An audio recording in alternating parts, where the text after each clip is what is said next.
Okay, this is how you test an air conditioning contactor. This is a Westinghouse and it has 3 sections. You have to apply the proper voltage to the coil. In this case it's 24 volts AC. And when each one of these contacts is going to be individual, and it allows continuity whenever it engages from the left side to the right. So we're testing the topmost contact here right now. As soon as I energize it, you will see the meter turn to resistance and check the continuity. So I'll go ahead and engage the coil right now.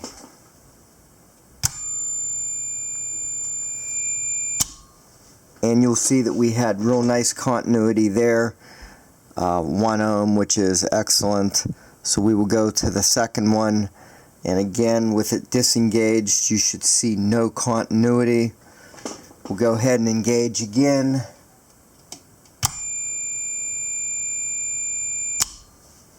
And there again you have a perfect 1 ohm. And we'll engage again. I'll move the meter slightly here. No reading. We'll engage again. And perfect continuity.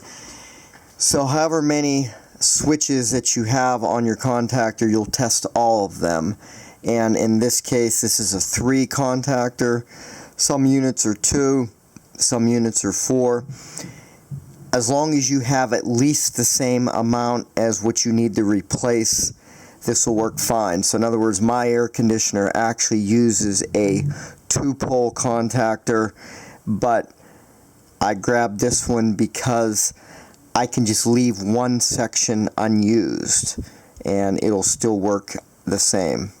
So there you go. That is how you test. This is a very good contactor.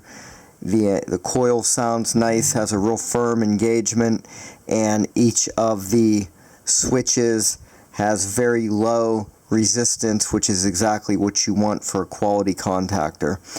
In terms of lifespan, you have no idea how long something like this is going to last, but as far as you can check it right now, it looks good.